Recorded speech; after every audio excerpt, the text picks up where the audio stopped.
Hello বন্ধুরা, চলে আসলাম রোজগিরে হেঁসেলের রান্না নিয়ে। তো দেখো, আমাদের তো হেঁসেল দুয়ারে ঢুকতেই হবে, রান্নাবাড়ি করতেই হবে, তো তার ভিডিওটাই তোমাদের আজকে শেয়ার করব। তো দেখো, ফার্স্টেই ছিল লঙ্কা, কাঁচা লঙ্কা তো আমাদের বাড়ি মাস্ট আসবেই, জানো আমাদের বাড়িতে খুব তরকারি ঝালঝাল খাওয়া হয়। তারপরে ছিল পটল, আর সাথে ছিল ওই কুমড়ো। কুমড়োটা কিসের জন্য? পুঁই শাক দিয়ে রান্না করার জন্য। কুমড়োটা দেখেছো কি সুন্দর মিষ্টি বেশ হবে, কালারটা খুব সুন্দর। তো টাটকা টাটকা পুঁই শাক চলে এসেছে, ঘরে ছিল মাছের তেল, কাতলা মাছের তেল, তো ভাবলাম পুঁই শাক দিয়ে রান্না করব, তার জন্যই কুমড়োটা আর পুঁই শাকটা। তারপরেই দেখো চিচিঙ্গে এনেছিলাম একটু ভাজা খাওয়ার জন্য, অল্প করেই নিয়ে এসেছিলাম চিচিঙ্গে। চিচিঙ্গেগুলো দেখতে দেখো পুরো সাপের মতন একা বেঁকা হয়, ছোটোবেলায় দেখলে ভয় পেতাম। তারপরেই দেখো আমার ছেলের ফেভারিট জিনিস ফুলকপি। এখন তো প্রচুর দাম, তাও আনতে হয়, কারণ ছেলেটা আমার ফুলকপিটাই বেশি ভালো খায়। আর গরমের দিনে একটু পেট ঠান্ডার জন্য শশা নিয়ে এসেছিলাম। তারপরে দেখো তরমুজ, তরমুজের কালারটা দেখেছো কি দারুণ।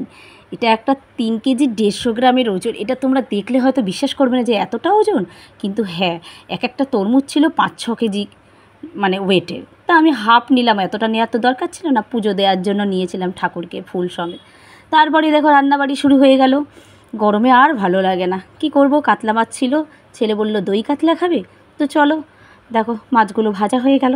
তারপরেই দেখো পেঁয়াজ আদা রসুন গুঁড়ো মশলা দিয়ে, জিরে গুঁড়ো মৌরি গুঁড়ো দিয়ে মশলাটা কষছি। তারপরে দিয়ে দিয়েছিলাম তার মধ্যে কাজু বাদাম বাটা, পোস্ত বাটা। তো দেখো কালারটা কি সুন্দর এসছে, তাই না? তারপরে দিয়ে দিয়েছিলাম টক দই, টক দইটা ভালো করে মিক্সিতে ফেটিয়ে নিয়েছিলাম। তারপরে টক দইটা দিয়ে বেশ ভালোভাবে তেলটা ছাড়তে শুরু করলে তারপরে দিয়ে দিলাম মাছগুলো দিয়ে একটু ফুটতে থাকলে তারপরে ধনেপাতা দিয়ে দিয়েছিলাম গার্নিশিংয়ের জন্য।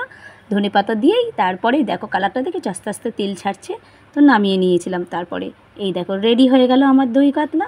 আমার ছেলে যেহেতু ভালোবাসে বেশি, তাই জন্য একটু কাইটা বেশি রেখেছি আমি। তারপরে পাশে পাট শাক ভাজা হচ্ছিলো, পাট শাকটাও বেশ দারুণ খেতে হয়েছিল, সুন্দর বেশ। তারপরেই দেখো পুঁই শাকের জন্য রেডি হয়ে গেল, আলু কুমড়ো কাটা হয়ে গেছে, এপাশে পুঁই শাক কাটা হয়ে গেছে, ডাঁটাও রয়েছে, একটু ধনেপাতা ছিল রেখে দিয়েছিলাম পাশে। তো চলো রেডি হয়ে যাক। তারপরেই দেখো শেষমেশ সব রান্না শেষ হলো। এখানে ছিল চিচিঙ্গে ঝাল করেছিলাম, ভাজা আর করিনি, ঝাল। আর আমার ছেলে আবার বলছিল মা ডিম খাবো রাত্রেবেলা, তো ডিমের গায়েও ওর জন্য একটু করে রেখেছিলাম। আর পুঁই শাক যে মাছের তেল দিয়ে বলেছিলাম। তো দেখো এই হচ্ছে আমার আজকে হেঁসেলের রান্না, কেমন হয়েছে?